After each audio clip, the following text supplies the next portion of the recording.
Hello, my name is Russell Myers. Welcome to Issues Unite. So I want to give credit to Dr. Richard Wolff for the inspiration for this video. He did a video recently on the same subject. However, I do not feel that he took it far enough in explaining it. I do not doubt that he understands my expansion quite well. He may have been trying to keep the video short and or keep his answers simple to a question that was posed as a challenge for the benefit of the limited mindset of the many capitalists, alleged capitalists, so-called self-described capitalists, with limited mindsets who use the same or similar challenges to anyone that espouses anything socialist. In other words, he dumbed his answer down considerably. I'm not going to do that, but I have a smaller and more intelligent viewership than the wannabe capitalist defenders he encounters on a daily basis. Let's get to the subject. In capitalism, we are always told that we should revere entrepreneurs who allegedly take risks in starting a business or develop an idea for a business. We're told that these people deserve more rewards than those who do the work of producing goods or providing services related to bringing that product into being. The truth is, many business owners do not take risks. The majority of businesses started by wise people are incorporated before ever opening their doors. Though there are factors which limit the liability of all business owners in the event of failure.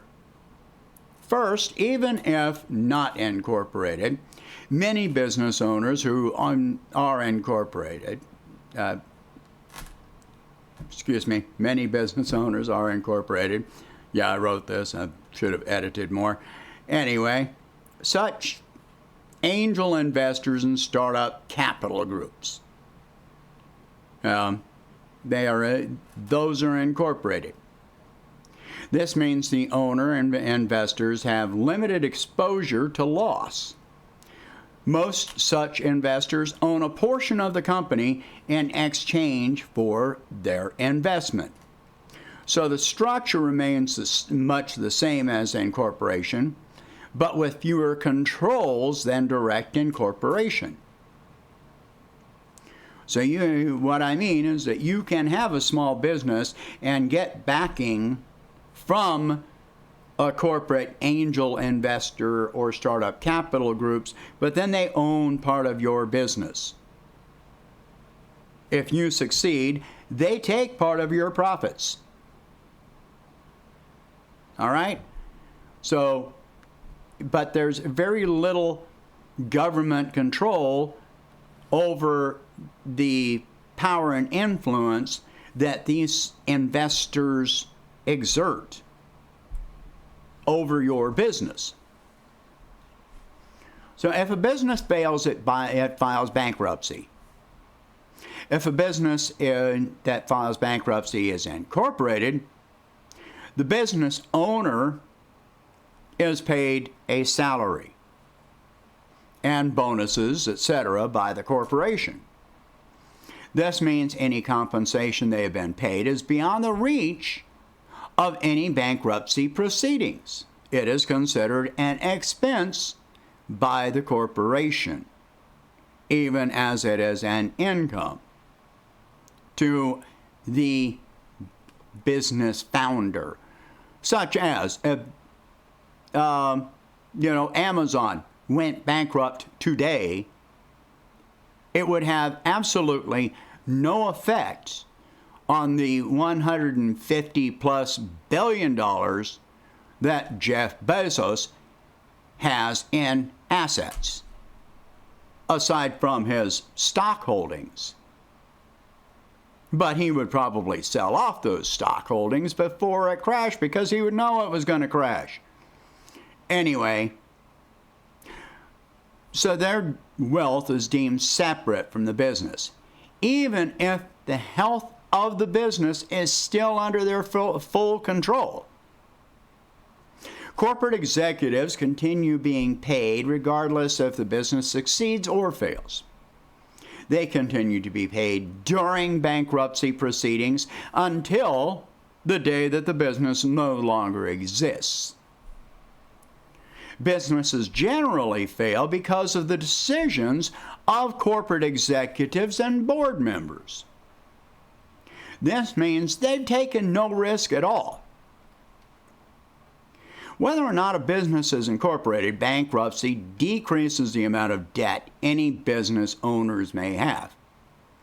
Many debts get written off, never to be paid.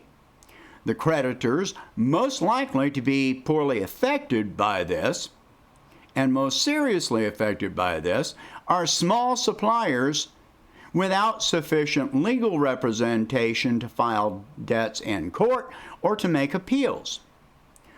The risk of the failed business owner has now become the burden of the supplier, which could lead to the failure of the small business supplier, which happens more often than you think. So this brings us to the major point. When a business fails, who has actually assumed risk? Small or large investors in business have one thing in common. They only invest a fraction of their wealth into new businesses, meaning their risk is minimal. Rich investors will not go broke if the business fails. Think of it like going to play slots at a casino. You only take a limited amount of money with you, so you won't go hungry if you lose. Just like at a casino, most small businesses fail. Just like most gamblers fail. Yet the banks still get paid. The casino gets paid. So investors take very little or no risk. It's just like limiting how much you take to the casino. The people who take the biggest risk are the ones who are given little to no control over the business, the workers. If a business fails, the workers can be delayed compensation. They have lost their income and possibly benefits. Now they face struggling to maintain their home, medical care, food, student loan payments, car payments, insurance, and any debt they may hold like credit cards. The families of the workers take on risk. They face the same risks just listed for the workers, plus possibly school and child care. The families have absolutely no say in the risk and loss they may suffer. The entire family may face the risk of having to relocate or being evicted, possibly having to sell their home simply to be able to survive, or their car or anything else. The ones who are unable to relocate face the risk and of the shame of being on public assistance. There's no shame in this. Surrounding businesses which once drew revenue from the employees of the failed business took on risk. Now that revenue is lost to them. Think of it like a restaurant that opens up across the street from a warehouse or a manufacturing plant that the employees, patronize. Well, the plant or the warehouse shuts down.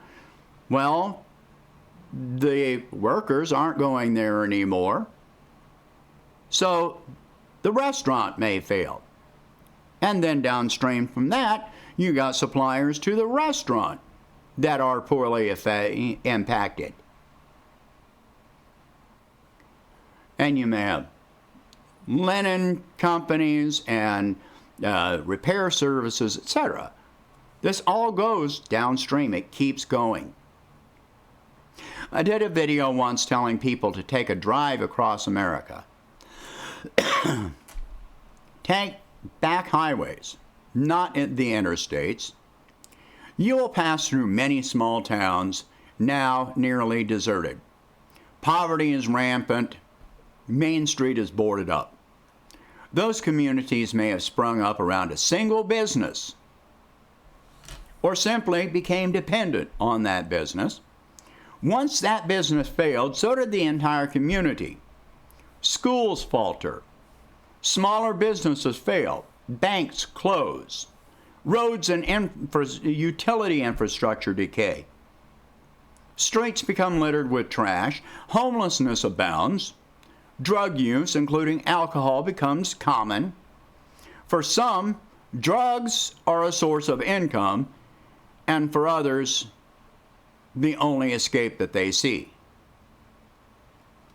Drugs and alcohol may be the only thing propping up the skeletal remains of a once thriving community. If you want a larger scale example of all of this, look at Detroit. Detroit is the most glaring example of capitalist failure which I can think of.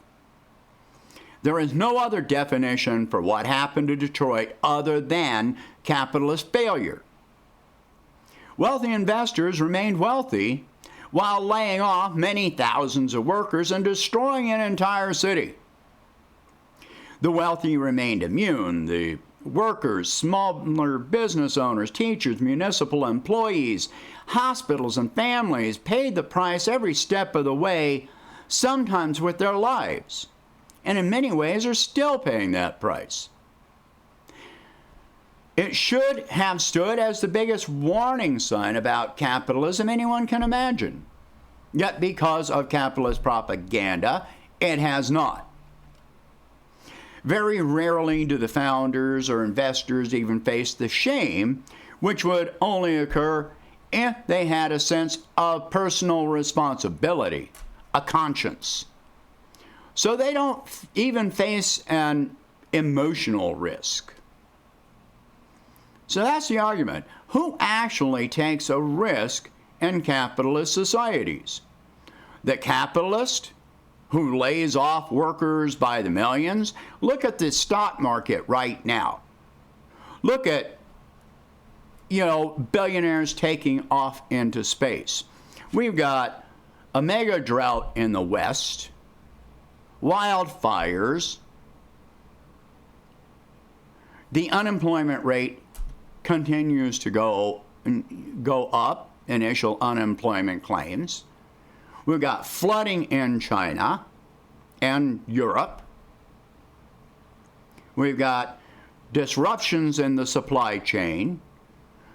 We've got so many people unemployed right now that, consumer spending is down. All right, so who takes the risk? It's not the capitalists, it's those who have little to no choice but to exist in a capitalist system. Entire communities take risks. Children in these societies pay for these risks. Innocent people who cry out for massive changes to the system pay for these risks, sometimes even when the business is not deemed a failure by capitalist definition. Capitalists get tax breaks, fawning media coverage, special favors, and access to levels of power that we, by the millions, cannot access. Meanwhile, capitalists poison our air, water, and soil, our infrastructure crumbles, our schools go underfunded, workers go underpaid, millions lack adequate medical care, addiction runs rampant, mental illness becomes commonplace and untreated, the prison population expands, our voices are silenced and falsely invalidated, children lack guidance, elderly go uncared for, and hospitals continue closing. Even when successful, particularly when it's successful, capitalism is a failure. It is we as a society, from the individual to the global population, who pays the price for the failures of capitalism in every single way, even when capitalism deems itself a success. We must admit to this failure, accept it, and demand better. It is we who must educate one another on these failures, form alliances, and push back against the capitalist-controlled media telling us that there's anything honorable or healthy in these conditions, while we watch the rot spread from the inside out. We must admit that we as a society suffer a severe illness which has become terminal. Massive changes to the system must occur, or the price has only begun to be paid. Some of the best ways we can do this are by supporting independent media, spreading the message, donating to or joining or creating movements that focus on actual systemic change. We cannot trust those who benefit from the system, those that are inside the system, when they tell us how to oppose the system which they have perpetuated. We can't do it. If we want change, it is up to us. We have no heroes. We are our own heroes, and it's time to act like it. So, by hero, I don't mean destruction or violence. I mean starting movements. It goes beyond walking into a voting booth every few years. It takes more, and we have to do it. The work is up to us. Are you ready for it? If we are not part of the solution, then we are the problem. Let's get to work and change this system. All right. So please share this video. Talk about these subjects. If you can, please donate $1 a month to help expand the channel. And I will catch you in the next one. Thank you for watching. I hope you enjoyed this one.